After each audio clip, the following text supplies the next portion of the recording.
Now, before you react emotionally to the title of this talk, 6 Signs of a Stupid Woman, I want you to stop just for a moment and ask yourself a serious question. Am I here to be offended, or am I here to learn something that might save me from unnecessary suffering? Because I'll tell you something hard, and I won't apologize for it. There are patterns of thinking and behavior in men and in women that are not just foolish, but dangerous, not only to the person who enacts them, but to the people around them, and even to the structure of society itself. And it's not compassionate to ignore those patterns. It's not progressive to excuse them. It's not empowerment to deny them. That's just cowardice. Moral cowardice dressed up in ideological clothing.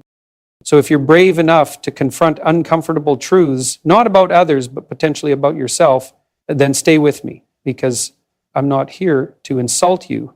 I'm here to challenge you, to demand better from you. And if that offends you, good, that means you're still listening.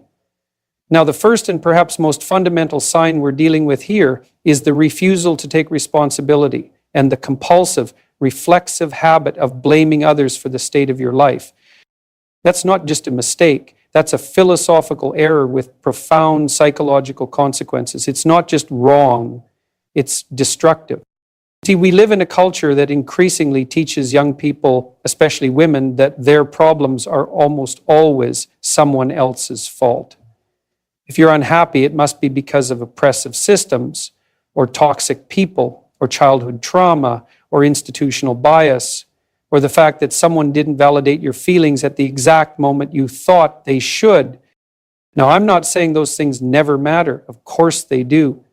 Terrible things happen to people, and some of that suffering is unjust and imposed. But here's the catch. You don't get better by pointing fingers.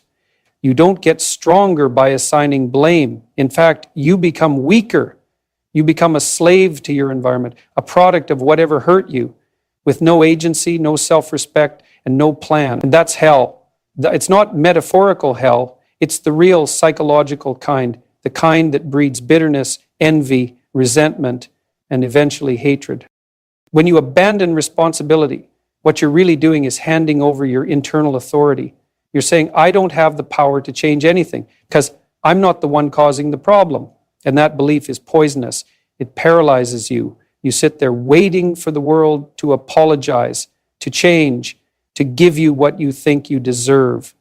But the world doesn't care about your entitlement. It just keeps moving. Responsibility is the antidote to that paralysis. It's not a punishment, it's liberation. When you start to say, okay, maybe I contributed to this situation. Maybe I wasn't as honest or as careful or as committed as I should have been. Then you open a door, you crack the foundation of your chaos. That's when the possibility of growth begins. Now here's the particularly painful part. If you're the type of person who always blames others, you will attract chaos. It's like a law of nature. You will surround yourself with unstable people because they'll validate your drama. You'll sabotage your relationships because it lets you remain the victim. And you'll create narratives where you're always innocent and everyone else is guilty. But deep down, you'll know it's not true. You'll feel it. That hollowness, that shame that creeps in when you're alone, that's the cost of lying to yourself. And let's be honest, that's what it is. A lie, a desperate attempt to protect a fragile ego that can't bear the weight of its own imperfection. But guess what? You are imperfect. So am I. So is everyone else.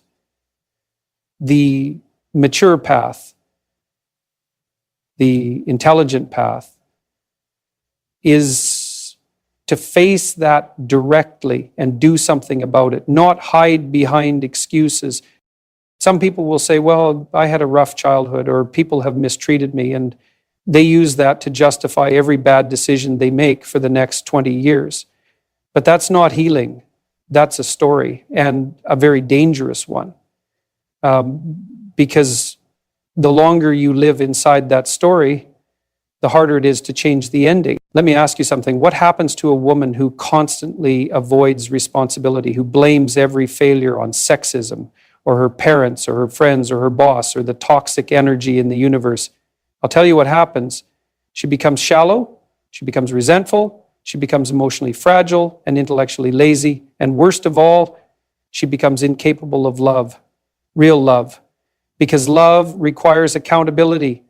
You can't build a meaningful relationship without owning your flaws. You can't raise healthy children if you're always blaming someone else for your problems. You can't lead or build or inspire or grow unless you learn to say the hardest words in the English language. This is my fault. Those words are sacred. They're the beginning of transformation. And any ideology or culture or friend group that discourages you from saying them is not your ally. It's your captor. It wants you weak. It wants you small. And it wants you dependent on rage instead of truth. So if you want to be free, truly free, start here. Stop blaming and start building. Because the moment you take responsibility is the moment your real life begins. Let's talk now about the second sign. And it's just as dangerous, if not more insidious. It's the inability or the outright refusal to sacrifice short-term gratification for long-term value. You see this everywhere. It's not just a problem, it's a pattern. And it ruins people. No world is full of distractions, shallow pleasures, empty attention, instant validation. And if you're not careful, you'll spend your whole life chasing them. You'll trade your future for momentary relief, and you won't even notice it's happening. Because every individual decision, every late night out when you should have been working, every impulsive relationship you knew would go nowhere, every dollar spent to impress someone who doesn't care, seems small in isolation, but they add up, they compound, and eventually they form a life that's built on sand. And here's the thing, you know when you're doing it. That little voice inside you, the one that whispers, this isn't right. You're wasting your time. You're better than this. But we learn to ignore it. We distract ourselves. We tell ourselves, I deserve this, or everyone else is doing it, or there's plenty of time. But time doesn't care about your excuses. Time is brutal. Time is indifferent. And the years you spend in distraction are years you never get back. Now, some people will say, well, I just want to live in the moment. And that sounds profound, but most of the time it's just rationalized hedonism. It's not mindfulness, it's avoidance. Because living in the moment, if it's done properly, is actually very demanding. It requires presence, responsibility, discipline. It's not numbing yourself with Netflix and cheap dopamine hits. The intelligent woman, the wise woman, understands this. She knows that meaningful things take time. She knows that building a career or a strong body or a stable relationship or a purpose-driven life demands the willingness to endure discomfort now for the sake of something better later. But the foolish woman, the one we're warning about, doesn't care about that, or rather she pretends she doesn't. She'll say things like, I just want to have fun. Or, I'm young, I'm allowed to make mistakes. And yes, you are. But what kind of mistakes? Repeating the same toxic patterns for years isn't learning. It's self-sabotage dressed up as freedom. And freedom without structure is chaos. It's not liberation, it's decay. One of the hardest truths to swallow is that your future is being shaped by your present habits. Every time you choose distraction over discipline, you reinforce a neural pathway that says, I can't handle reality, so I'll escape it. And the longer you practice that, the harder it becomes to stop. Eventually, you're not just indulging in temporary pleasures, you're addicted to them. Addicted to being wanted but not respected. Addicted to comfort without contribution. Addicted to attention instead of achievement. And this kind of life doesn't age well because youth has a way of masking foolishness. You can get away with a lot when you're 25, but at 35, 40, it starts to show. The consequences of your choices catch up. The things you neglected, your skills, your character, your relationships, they don't magically appear later. They deteriorate in silence. And then you're left asking, what happened to me? That you know, deep down, you always knew. Now, I'm not saying you shouldn't enjoy your life. Of course you should. But enjoyment without direction is hollow. It's not joy. It's sedation. And sedation doesn't build anything. It just numbs the pain of knowing you could have done more. So what's the solution? Well, it's brutally simple, but not easy. You have to learn to say no. No to the party. No to the impulse. No to the people who pull you toward chaos. And yes, a deeper, more difficult yes, to the things that hurt now but pay off later. The book you don't want to read, the project that overwhelms you, the silence you're afraid to sit with, the conversations you avoid because they're uncomfortable but necessary. Delayed gratification is not a restriction, it's a strategy. It's a form of wisdom that says, I am aiming at something greater than my current feeling. And people who live that way, with vision, with discipline, with restraint, they're the ones who build lives that are worth living. So you have to ask yourself, are you willing to pay the price now so that your future self doesn't have to live in regret? Because if you keep trading what matters for what's easy, you'll wake up one day in a life that feels like a joke, and the punchline will be your own choices. Let's move on to something that's uncomfortable for many to hear, but absolutely essential if we're going to have an honest conversation about competence, self-worth, and the way women navigate the world. And that's this. If you build your entire identity around your appearance, you're building your life on a decaying asset. That's not cruel. That's biological reality. Beauty fades, no matter how genetically gifted you are. Time does not care. Gravity doesn't negotiate. And the culture that once rewarded you for being pretty, for being noticed, for being adorned, will turn on you the moment it finds someone younger to give that attention to. Because it was never about you. It was about the image of you, the surface. Now, I'm not saying beauty is meaningless. It's not. Beauty is a powerful force. It has evolutionary and social value. It opens doors. People respond to it. It carries weight. But if that's all you're bringing to the table, if that's your currency, your identity, your leverage, then you're in a very vulnerable position. Because what happens when it fades? What's left? Who are you without it? And more importantly, who have you become while you had it? There's something tragic about a woman who never invested in her mind, her moral character, her skills, her discipline, because she never had to. The world bent around her looks. She was given opportunities without effort. She was praised without substance. She was allowed to bypass the difficult process of developing herself because her appearance earned her shortcuts. And that sounds like a blessing, but it's not. It's a trap. Because eventually the game changes. Life starts to demand more from you. Relationships require emotional maturity. Work requires competence. Children, if you have them, need guidance and structure. Your partner will need more than a pretty face. He'll need trust, insight, respect, depth. And if you've spent years ignoring those dimensions of yourself, what are you offering? What are you contributing? A smart woman understands this. She cultivates the traits that last. She educates herself, not just formally, but spiritually and psychologically. She learns to listen. She reads. She learns to sit with discomfort. She builds something inside her that time cannot take away. And that becomes her foundation, not the reflection in the mirror, but the integrity in her character. I know one of the things that strikes me most in today's culture is how aggressively young women are taught to obsess over how they look and how little they're taught to think critically or speak with precision or develop a resilient inner life. The message is be desirable, be liked, be flawless. And of course, that sells billions of dollars in cosmetics and filters and surgeries, but no one tells you that if all you become is desirable, then you'll spend your life terrified of being replaced because someone will be younger, someone will be prettier. It's inevitable. And if your self-worth is rooted in comparison, you will never feel peace.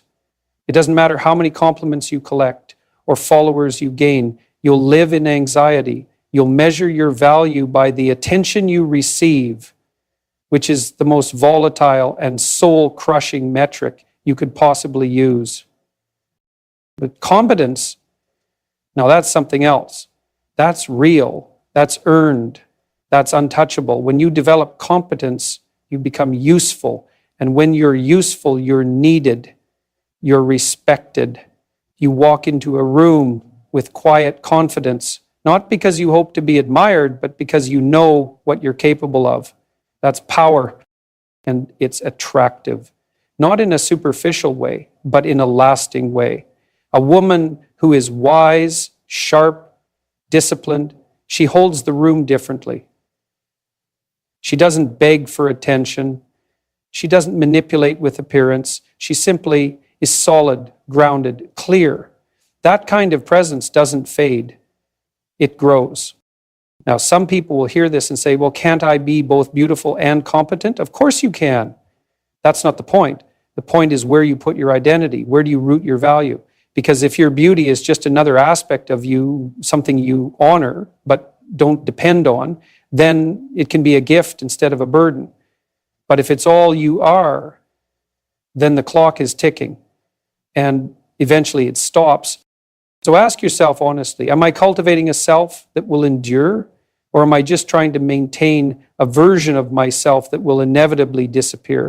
But real power doesn't sound like that. Real strength isn't noisy. It doesn't need to be.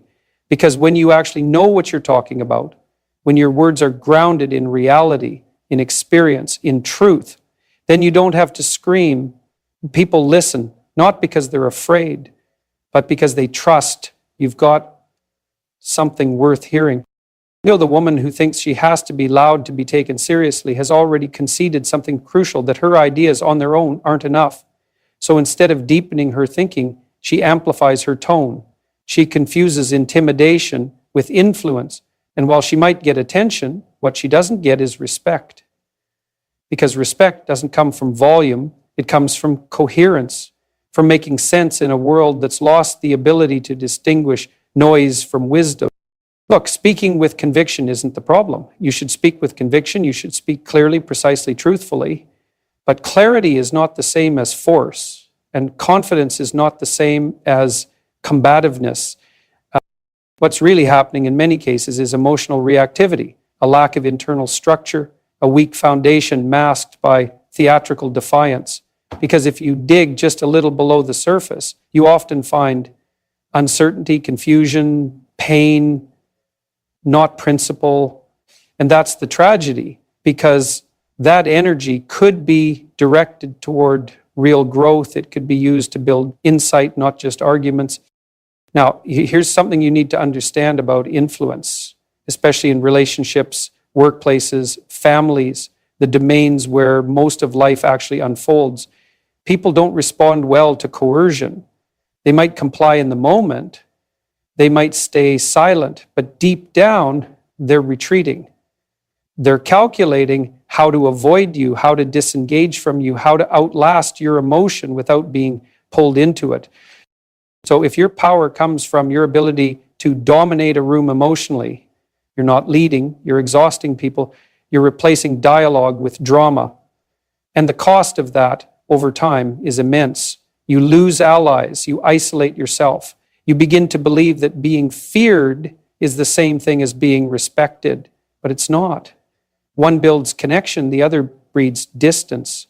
And worse, you start to mistake performative outrage for moral clarity. You think you're fighting for something important, but what you're really doing is fighting to feel important. That's not integrity, that's ego. Inflated and fragile. And when the high wears off, you're left empty, because no real transformation came out of it. Just noise, just heat, no light. The strongest people, the ones who truly shape culture, who guide others, who become the kind of people others look to in crisis, they don't need to posture. They don't throw fits. They don't try to win arguments through sheer intensity. They speak calmly, and people listen, because their authority is earned. It comes from competence, from composure, from depth. A truly powerful woman is dangerous, but not because she yells. She's dangerous because she's precise, because she's thought through what she believes, because she's capable of standing still when the room is in chaos, because she's mastered herself before trying to influence anyone else. That kind of woman can change a family, a business, a community, not by overpowering it, but by grounding it. But that kind of strength takes discipline, it takes humility, it takes knowing that you're not always right and being willing to refine your thinking, not just reinforce it with more noise. It takes letting go of the need to always win and instead asking, what's true here? What's actually helpful? What's sustainable? Because anyone can be loud. That's easy, especially when you've been hurt or dismissed or overlooked. There's real pain behind a lot of that noise, and I'm not diminishing it. But pain, if it isn't examined and transformed, becomes a weapon often pointed at the very people who might have helped you heal. So here's the challenge. Don't confuse your volume with your value. Don't mistake aggression for clarity. Don't build your identity around the ability to silence others. Build it around the ability to articulate something real, something that stands even when everything else falls. Because when your voice is rooted in truth, it never has to shout to be heard. Now, if there's one thing that can quietly, persistently, and almost invisibly corrode a woman's life from the inside out, it's this: the tendency to surround herself with chaos and then call it love or loyalty or excitement. You see this all the time. Women drawn to drama like moths to a flame. They call it passion, they call it chemistry, they call it intensity. But what it really is, more often than not, is unresolved trauma, unexamined wounds driving self-destructive choices. And instead of confronting those patterns, they keep repeating them. Same arguments, same toxic relationships, same roller coaster, just different names, different faces. There's something deeply seductive about chaos. It has energy. It feels alive, especially if you grew up around instability. If unpredictability was your normal, then stability can feel boring. Calmness can feel empty. A man who's grounded, responsible, consistent, he doesn't spark anything in you because your nervous system has been trained to equate danger with desire. And that's tragic, because it means that something inside you is wired to seek out the very thing that will harm you and push away the very thing that might heal you. You become addicted to emotional volatility, not because it's good for you, but because it's familiar. And that's how the cycle begins. You tell yourself, he just has a temper, or we fight because we're passionate, or it's complicated, when what it really is dysfunction. But instead of walking away, you double down. You try to fix him. You make excuses. You sacrifice your peace for the thrill of being needed. But here's the truth no one wants to say out loud. If you're always the woman in the middle of some mess, always fighting, crying, cleaning up someone else's mistakes, holding together a broken situation with your bare hands, then maybe the chaos isn't just around you. Maybe it's in you. Maybe you've internalized the belief that your worth is tied to how much pain you can endure. And where did you learn that? Probably from a culture that romanticizes suffering, that tells women they're strong because they stay through dysfunction, that glamorizes the idea of the ride or die, the one who sticks it out no matter how much it costs her. But strength isn't staying in chaos. Strength is knowing when to walk away from it and doing so without apology. Because peace isn't passive. It's not a lack of passion. It's not giving up. Peace is the result of alignment. When your actions match your values, when your environment reflects your growth, when you stop trying to prove your worth through pain and start protecting your soul instead. And look, I'm not saying avoid every challenge or that discomfort means something's wrong. Life is difficult. Relationships do require work. But there's a difference between growth and self-destruction. One makes you wiser, the other makes you smaller. You have to start recognizing the patterns. Do you always choose chaos because it makes you feel important? Do you confuse emotional highs and lows with depth? Are you afraid of stability because it forces you to sit still and face yourself without distraction? These aren't easy questions, but if you don't ask them, life will ask them for you. Through burnout, breakdowns, lost years, and broken bonds. And the worst part is that by the time many people wake up, they've already normalized dysfunction so completely that peace feels foreign, safety feels suspicious. And that's when you realize the damage isn't just external, it's internal. You've built a life around the very thing you were supposed to escape. The woman who lives in chaos, emotional, relational, financial, often tells herself she's just trying to help or giving people chances or being real. But what she's really doing is avoiding herself. Because facing yourself requires silence. It requires structure. And it requires admitting that some of your choices, some of your instincts are not virtuous. They're familiar. Familiar doesn't mean healthy.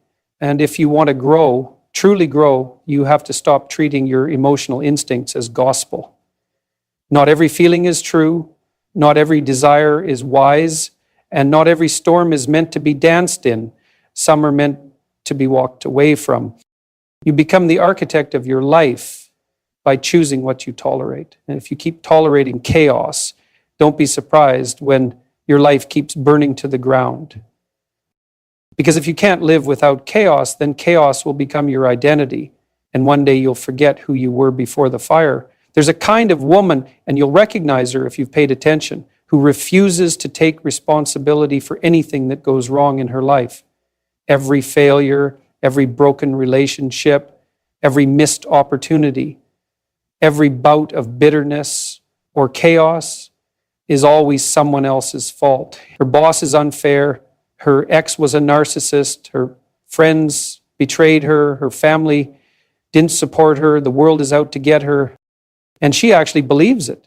That's the dangerous part. She's so convinced of her own victimhood that she never once stops to ask, what part of this did I create? What did I allow? Where was I blind, prideful, lazy, or reactive? There's a kind of moral satisfaction in blame. It allows you to feel right without doing the hard work of becoming better. It lets you keep your story, your drama intact. It feeds the ego. And when you surround yourself with people who are just as wounded and just as unwilling to grow, they'll validate it. They'll say, you're amazing, it's them. And now you've got a support group for stagnation. You've built a circle around your unwillingness to evolve. But the truth, and this is the truth that will either make you or break you, is that your life is largely a reflection of your choices. Not entirely, of course not. Some people start with more, some face horrors they never deserved. But even so, even then, what you do with what happens to you, that's on you. That's where your power is.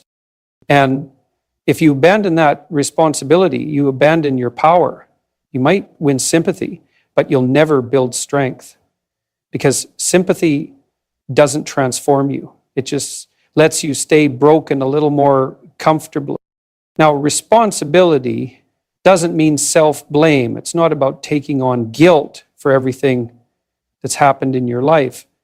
It's about owning your role.